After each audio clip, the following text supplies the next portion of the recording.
Les éditions Sixtrid, avec l'aimable autorisation des éditions Presse de la Cité, présentent Les Murmures du lac de Karine Lebert, interprétée par Hélène Losseur.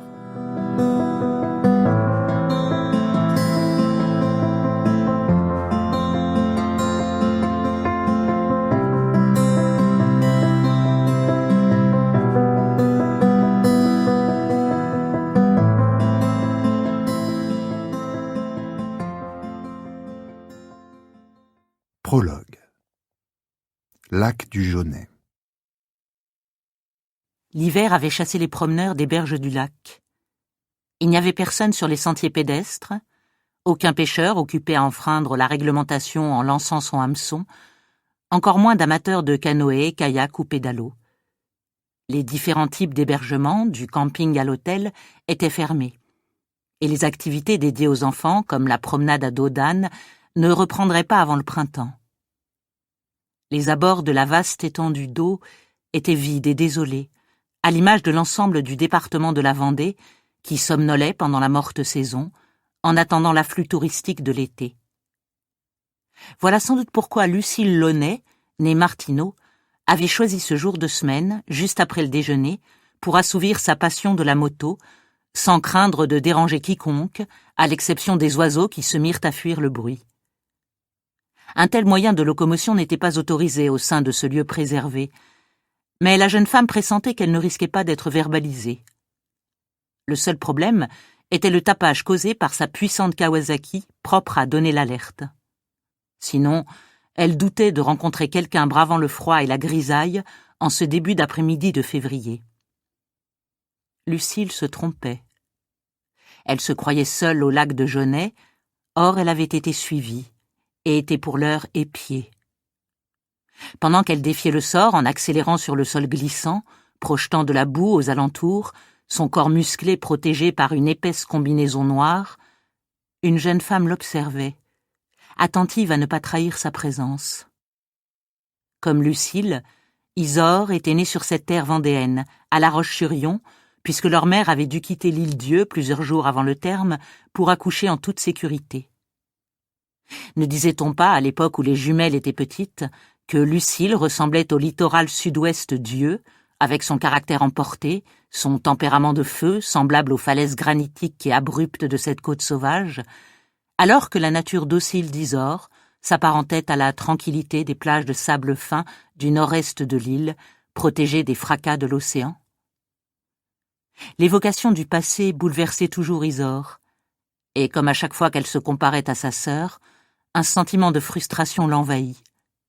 Elle frissonna sous son blouson trop léger. Que faisait-elle là, à contempler en cachette les prouesses techniques de Lucille, telle une gamine espionnant son idole dans les bras d'une rivale, partagée entre excitation et rancœur? À ce moment précis, tableau vivant de la jalousie et de l'amertume, Isor pouvait presque entendre les rires moqueurs et les remarques désobligeantes qui avaient accompagné son enfance et son adolescence. Jusqu'à ce que la décision s'impose à elle, après le drame, de tirer à jamais un trait sur tout cela, en quittant son foyer. Du moins l'espéra-t-elle longtemps, avant de comprendre qu'elle ne faisait que déplacer son mal-être et l'échec incontestable de sa vie à l'autre bout du monde. Certes, le regard de sa sœur ne pesait plus sur elle comme une condamnation et un rappel constant de son insignifiance. Néanmoins, le destin ne s'était pas montré plus favorable sous une autre latitude. Et à présent, Isor était de retour dans sa région natale. Toujours aussi démunie, sans ressources, et n'ayant aucune idée de l'avenir qui l'attendait.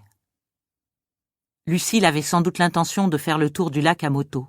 Son engin avait disparu, même si sa sœur en percevait encore la pétarade. Quel culot de transgresser la loi en empruntant ce sentier avec sa machine infernale. Elle n'avait pas changé en 20 ans, méprisant encore les interdictions, n'obéissant qu'à ses désirs, cédant à sa passion pour le risque, provoquant admiration ou indignation. Fervente écologiste, Isor désapprouvait l'attitude de Lucille et ses conséquences sur la faune et la flore. Comme autrefois, cette dernière faisait preuve d'un égoïsme qui écartait d'emblée toute considération touchant à l'agrément de la nature et des animaux.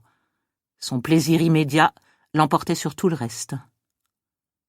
À présent glacée, Isor choisit de retourner à sa voiture de location qu'elle avait garée un peu plus loin, sur le parking, mit le moteur en route et tenta de se réchauffer en réfléchissant. Cela faisait plusieurs jours qu'elle marchait ainsi dans le sillage de sa sœur, et elle avait récolté assez de renseignements pour comprendre que Lucille était demeurée la même, autoritaire, battante, inflexible. Il serait donc difficile de s'attirer sa compassion et de l'amener à répondre favorablement à sa demande. En proie à un découragement familier, Isor se serait une fois de plus abandonnée au désespoir si elle n'avait pas décelé l'écho de la Kawasaki revenant à son point de départ. Aussitôt, elle sortit du véhicule sans claquer la porte. Se glissant dans la forêt, avançant jusqu'aux berges en prenant garde de rester invisible, elle repéra sa sœur, immobile, face à un ponton en bois qui avançait sur l'eau. Incrédule, elle entendit la moto monter en puissance. Se pouvait-il que Lucille soit assez casse-cou pour foncer sur la jetée et freiner juste avant le plongeon inévitable dans le lac? Elle devait être inconsciente pour agir de cette façon si irresponsable, oubliant toute prudence. Avant qu'Isor ait pu méditer davantage sur cette question, la moto s'élança. La jeune femme poussa un cri, puis soupira de soulagement quand elle stoppa au bout de la plateforme. Elle avait envie de courir vers sa sœur afin d'arrêter cette folie. Néanmoins, elle était assez lucide pour savoir qu'un tel geste serait source de malentendus et la mettrait dans une situation des plus embarrassantes. Lucille désirait apparemment réitérer son exploit. Devant la plateforme, sa moto produisait un tel charivari qu'Isor craignit que quelqu'un n'avertisse la gendarmerie de la scène qui se jouait là. À nouveau, la machine bondit sur le plancher. Isor se détourna, s'attendant à percevoir le hurlement des freins qu'on actionne et l'arrêt brutal du moteur. Rien de tel n'arriva. Un bruit étrange survint qui la força à regarder. La moto gisait à terre, renversée sur le côté. Et sa sœur avait disparu. En proie à l'affolement, elle ne chercha même plus à passer inaperçue, courut jusqu'au lieu du drame et se mit à scruter l'eau à la recherche d'un corps. Ne discernant rien, elle ôta ses chaussures à la hâte et plongea. Isor était une excellente nageuse, mais elle savait que le véritable danger résidait dans la température du lac, qui n'excédait pas 10 degrés à cette période de l'année. Cela la fit d'ailleurs suffoquer quand elle résolut de s'immerger en entier afin d'inspecter les profondeurs. Un nouveau regard sous la surface ne lui offrit à voir qu'un voile nébuleux difficile à percer. Elle prit conscience que son blouson était une entrave, tout en maintenant le froid à distance. Elle nageait avec difficulté dans cet accoutrement encombrant. Tout en s'efforçant de garder la tête hors de l'eau, elle l'ôta et le lança sur le ponton, où il offrit une image aussi macabre que la moto inanimée. Frissonnant de tous ses membres, Isor se mit à avancer dans l'eau, en parcourant sa surface des yeux. À intervalles réguliers, elle sondait le fond du lac, n'y voyait pas grand-chose susceptible de l'aiguiller vers une forme échouée. Ses forces s'amenuisaient. La froidure l'attaquait de toutes parts, ralentissant puis anéantissant ses efforts. Elle comprit qu'à demeurer plus longtemps dans le Jonais, sa résistance faiblirait, qu'elle finirait par se trouver mal.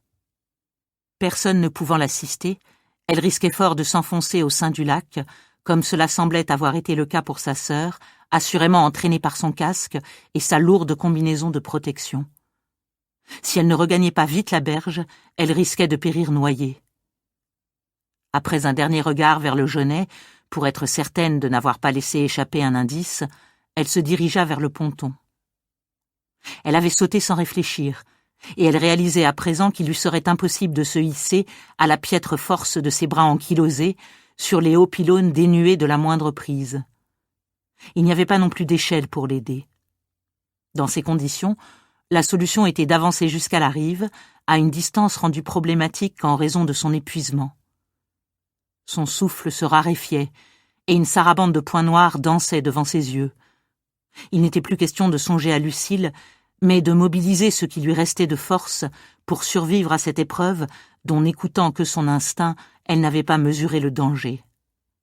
Avec lenteur, elle se mit à nager en s'efforçant de réguler sa respiration, de se concentrer sur un seul but, regagner la terre ferme, sans penser à la température de l'eau, ni à ses défaillances qui la portaient au renoncement. Au bout de 5 longues minutes, elle parvint à la rive, se mit à ramper sur le sol boueux, à bout de force, la peau du visage et des mains bleues, tremblantes, à moitié évanouies, mais bien vivantes. Elle devait sans tarder appeler les secours, cependant elle ne parvenait pas à se lever. Marcher jusqu'à sa voiture pour téléphoner lui paraissait irréalisable. Elle ne pouvait pas non plus rester là, immobile, à la merci du froid, dans ses vêtements trempés et d'un endormissement fatal. Au prix d'un effort surhumain, elle parvint à se redresser et à progresser jusqu'au parking, handicapée par l'absence de ses chaussures, en claquant des dents. Elle craignit un instant d'avoir perdu ses clés dans l'eau, les trouva dans la poche de son pantalon. Elle se félicita alors de ne pas les avoir glissées dans le blouson oublié sur le ponton. Une fois assise sur le siège avant, elle fit démarrer le moteur et lança le chauffage à fond.